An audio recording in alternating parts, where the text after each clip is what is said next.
Hello, this is Laura Live, and today I'm going to talk about tricks on getting more live therapy for your child. And it really works because I did this myself when my children were first diagnosed. So situation was 17 years ago now. My twins were diagnosed with autism. Very little on the internet back. There we go. The only thing that I could find was the Lovaas study online that said that you needed 40 hours of one-to-one therapy from the time the children were 40 months old to see significant results. No, we have new information now, but that's what that study said. So I was in a panic. Looked everywhere for this one-to-one therapy that they were calling that was so essential. I didn't even know the name of it back then. I learned out later it was called ABA, but I looked at anybody who could do live therapy. There was nobody who had any credentials in my town. Finally found somebody who had been trained by some BCBAs in Colorado when she wasn't teaching her degree or what she was doing. One thing though I know from the research is that you needed a lot of hours. You need 40 hours a week of one-to-one therapy for there to be a difference. And that's a piece of information that's missing from the internet now. So much online. It's hard to find that one piece of information that really trumps everything, that your children need to be 40 hours a week of therapy.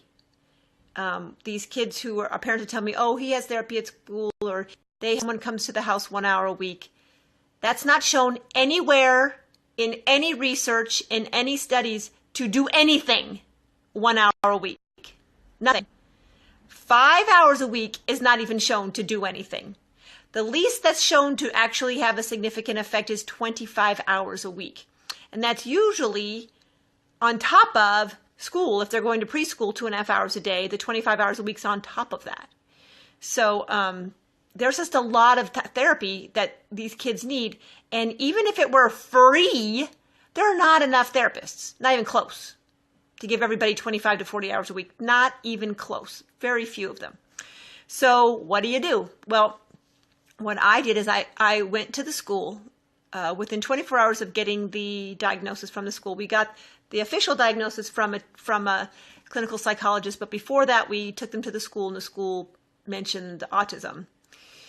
Within 24 hours, we got back to the school and said, you are liable under the IDEA law to provide therapy and an adequate education for my child. And they looked at me like I had just ripped off all their heads and was going to blow up their school. It was a really tiny, tiny school, one of the small schools in the whole state of Washington. It only had one school and only went up, the district only had one school, and that school went up to 8th grade. And there were about, I don't know, between 5 and 15 kids in every grade. Really small.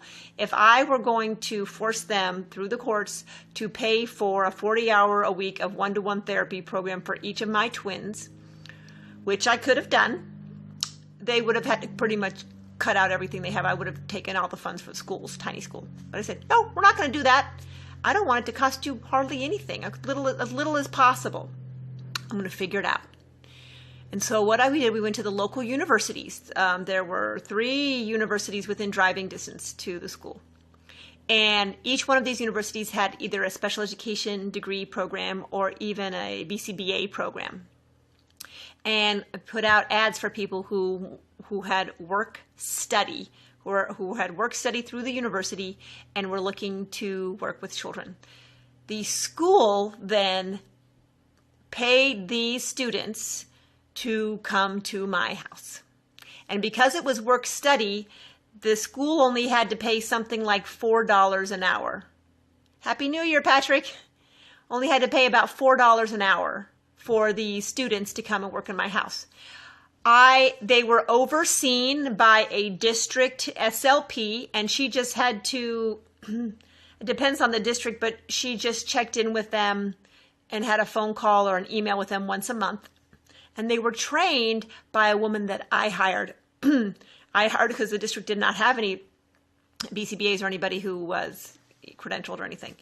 So I hired a woman to come in 1 day a month for about 3 hours. She trained the group of therapists, of students, and they worked for a month, and then she'd come back. So I only had to pay for someone to come in 1 day a week, 1 day a month.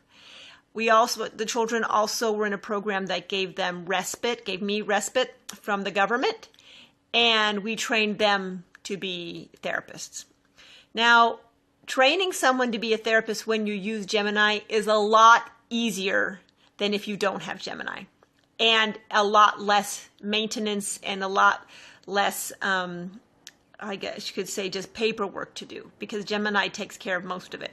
So what you do is you have one person who's the lead. This is the person that we hired. And she looks at where the twins are and she says, okay, for the next 4 weeks, we're going to teach them these videos, then these videos. So she put a session up 1 day, one week, and then 1 week. It took her about about 20 minutes to create a whole month worth of sessions for each kid. So 40 minutes altogether. And then they were different at the time. The twins were different at the time because they first started out learning exactly the same thing. So it was only just one session. And then as about a few years later, they learned at different rates. But let's say we're just using the same videos for them. And so it took her, let's say, 20 minutes of her time once a month. And then she taught the therapists new techniques for generalization. Okay. And then she spent the rest of the hour, so 20 minutes to create the session, 40 minutes to talk about any behavioral issues that we were having. There was some biting, and there was some tantrums, meltdowns, usually because of just not being able to communicate. So she trained them on how to deal with those. That's all she did. And the rest of the time, it was me interacting with the students, saying, okay, today we're going to bring in a big ball, or we're going to bring in a bunch of bean bags, or we're going to do something to get them excited. We're working on these words today. We're working on kitchen items. This week, we're working on prepositions. And so I'd set up little games for the therapists. They pretty much just came in and played with my kids. The kids thought they were playing. The students knew that they had a specific method to the madness, but they just thought they were playing. So my kids got, for the school paying $4 an hour, my kids got 45 hours a week of one-to-one therapy. And that would be including school. They were in school for 2.5 hours too. So it really can be done. You have to sit back and think, what's available in my community? Now, if you go to the school and they say, we won't do that, the option is, well, then I can take you to court and force you to spend way more money, and I don't want to do that. I know a lot of parents who end up having to go the court way. And actually, I know some special education administrators who almost welcome it, because they have things that they want to do that don't cost money. We're not talking about adding lots of extra, but just because of inertia in the school district, it just takes so long to get anything done. If there's a lawsuit, it gets sort of like the squeaky wheel gets the oil, and so it comes to the forefront and they can actually get things done that they want to get done.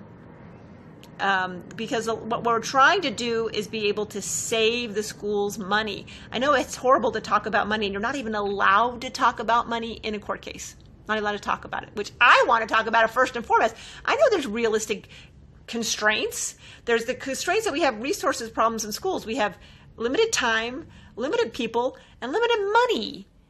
How do we take the time, the people, and the money that you've got available and make it more effective?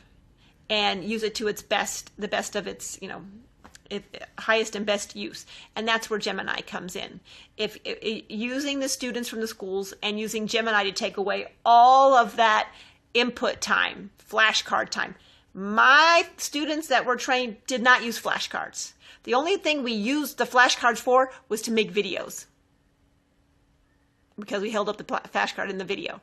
And then for testing, because we didn't actually have the awesome Gemiini system that you have now. I had to make all the videos myself.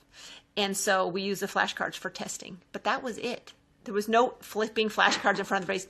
No, nothing like that. The other way that you can get more live therapy is through, remember, a lot of people don't realize that half of the reason we have therapy is to distract the students from their inner world. Where are you going?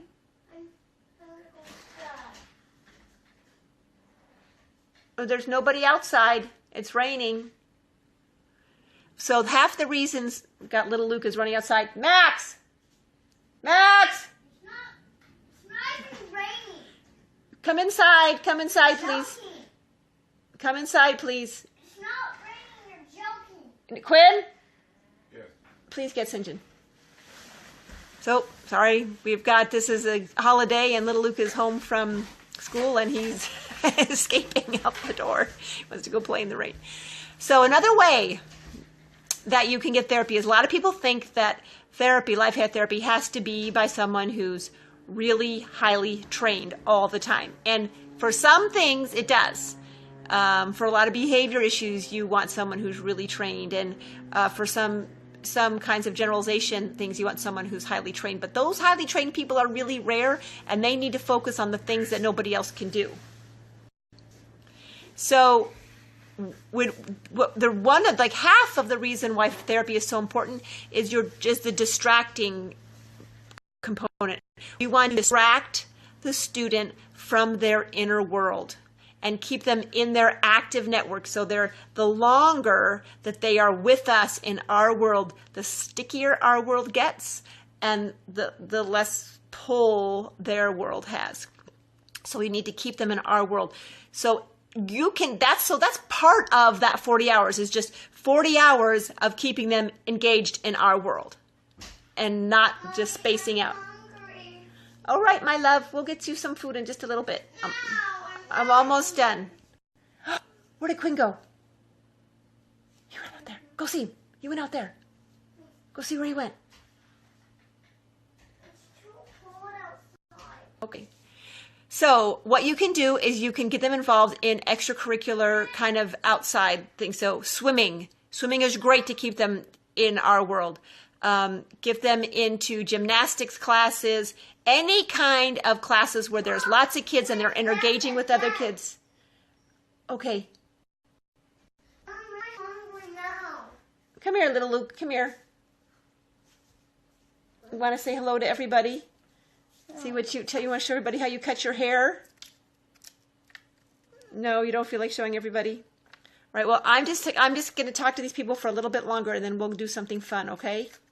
I'll be right back. Why don't you play with your truck right there? Love him. He's a joy.